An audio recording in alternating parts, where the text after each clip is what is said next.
The sky was empty.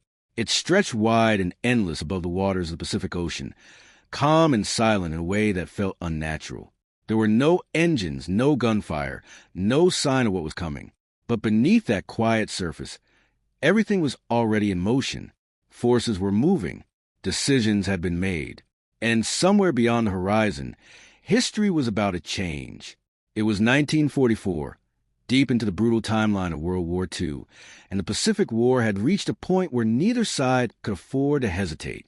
Japan had already suffered heavy losses in earlier battles, but it was not finished. Its leaders believed there was still one chance left to strike back hard enough to change the outcome.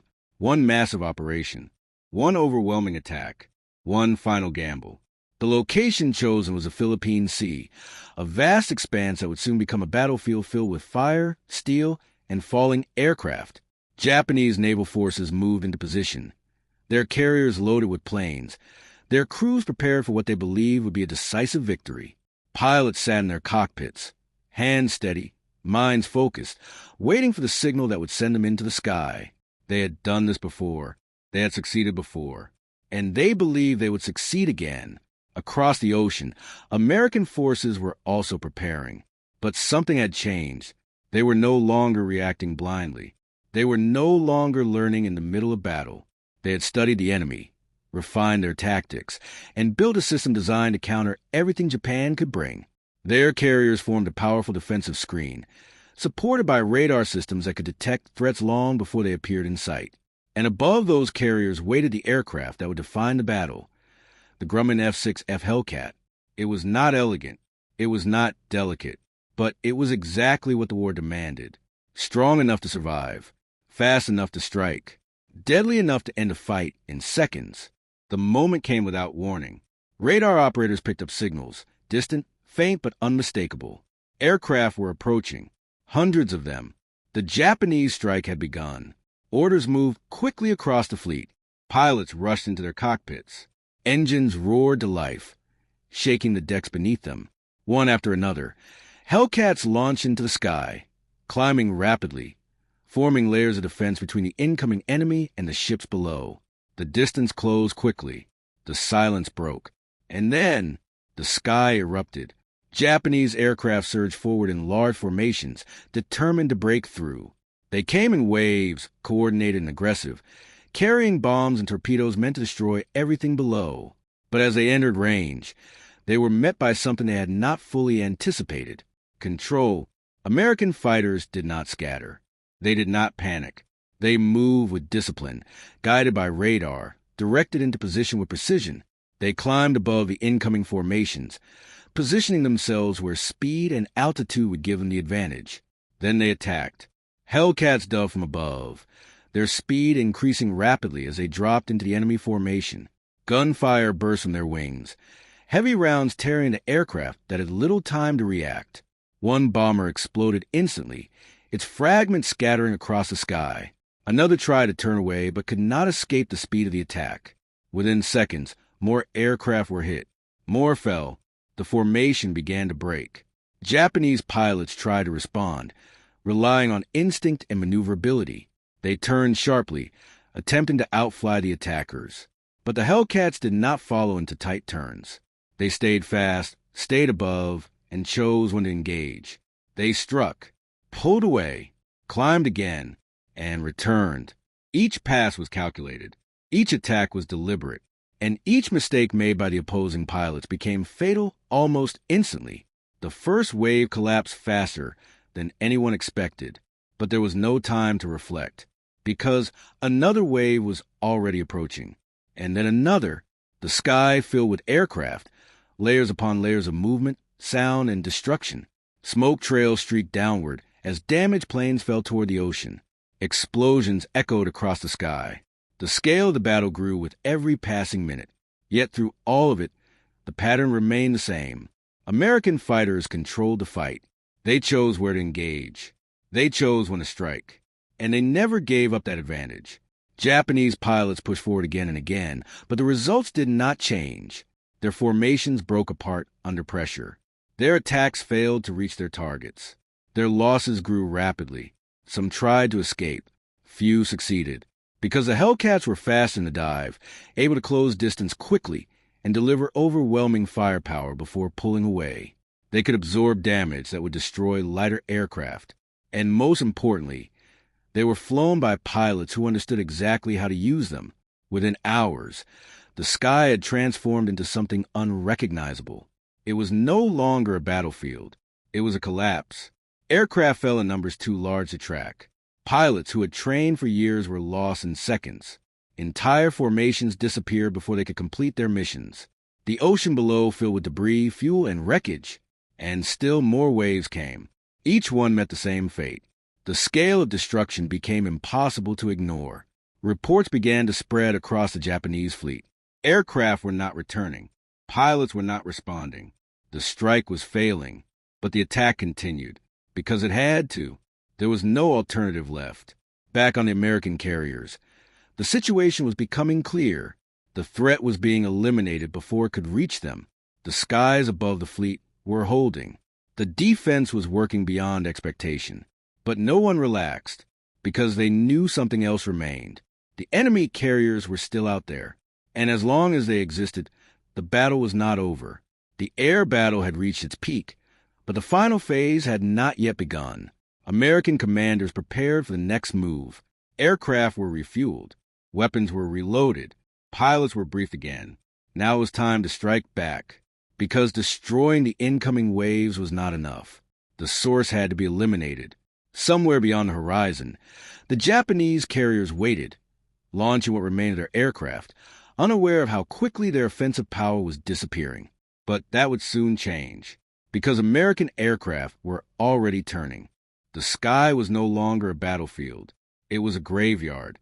Wreckage drifted across the waters of the Philippine Sea, smoke rising from shattered aircraft as the echoes of destruction faded. What had begun as a powerful strike had collapsed into chaos. But far beyond that silence, the final phase was already unfolding. American aircraft turned west, engine steady, fuel running low, but the mission clear: find the carriers and end the fight. The pilots understood this moment. This was no longer defense. This was the strike that would decide everything. They flew across the endless expanse, scanning the horizon as the sun burned overhead. Time stretched. Fuel dropped. Doubt crept in. Then it happened. A distant signal. A shape against the horizon. Then more shapes. The Japanese fleet.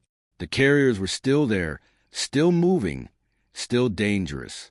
But something had changed. The sky above them was empty. The fighters that should have defended them were gone, destroyed in the earlier waves. And that meant one thing. The carriers were exposed. American pilots tightened formation. Altitude adjusted. Targets locked. There would be no second chance. Only one strike. Only one opportunity to finish what had begun. Below, the Japanese fleet continued operations. Crews moved quickly across the decks, preparing what aircraft remained. Pilots waited for orders, unaware of how much had already been lost. Then someone looked up. Small shapes appeared in the sky, growing larger, moving faster. Alarms rang across the carriers. Guns turned upward. Crews rushed into position. But there was no protective screen, no fighter cover, only open sky. The dive bombers began their descent. American aircraft dropped from altitude, engines screaming as they accelerated toward their targets. Wind tore past their wings. The ocean rushed up beneath them. Pilots held steady, focused, committed. Bombs released. They fell in silence. Then impact. Explosions tore across the carriers. Fire erupted instantly. Fuel ignited into massive bursts of flame. Aircraft parked on the decks were destroyed in seconds. Shock waves rippled through the ships, throwing men and equipment aside. Chaos took over. Orders were shouted but barely heard. Fire crews rushed forward, but the damage spread too quickly. Secondary explosions erupted as munitions ignited. The decks became infernos. Smoke filled the air, thick and suffocating. The carriers were no longer launching aircraft. They were fighting to survive. Inside the ships, systems began to fail. Communication broke down. Control slipped away. Heat spread through the structure. Flames reached deeper into the vessels. The battle had shifted completely. Above, American pilots circled back, observing the destruction below. Flames continued to spread. Ships slowed, struggling to maintain movement. The strike had succeeded. The threat had been broken. What remained of Japan's air power had already been destroyed in the sky. Now its carriers were burning beneath it, and there was nothing left to stop it. Across the battlefield, the scale of destruction became undeniable. Hundreds of aircraft were gone. The ocean was filled with wreckage.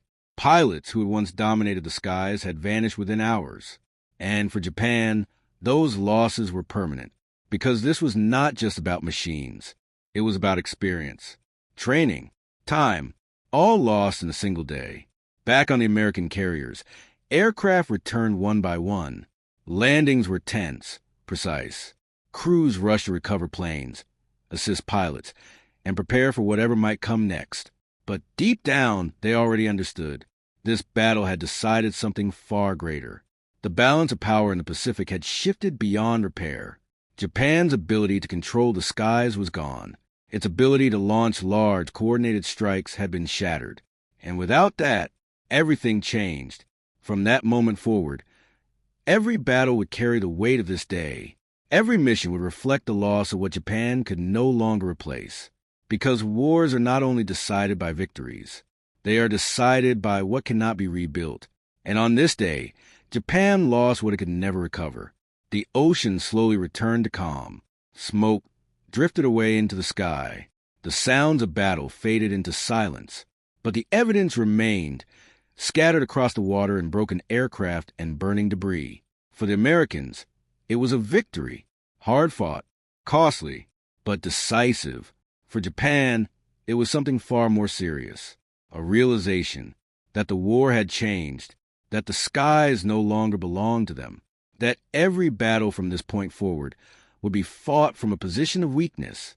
The Battle of the Philippine Sea would be remembered for its destruction, for the hundreds of aircraft that never returned, for the moment when an entire air force collapsed in the span of hours. But more than that, it would be remembered as the moment when control of the Pacific skies was decided, the moment when one side took dominance, and never let it go. The echoes of that day would carry through the rest of World War II, shaping every battle that followed, because this was not just another victory.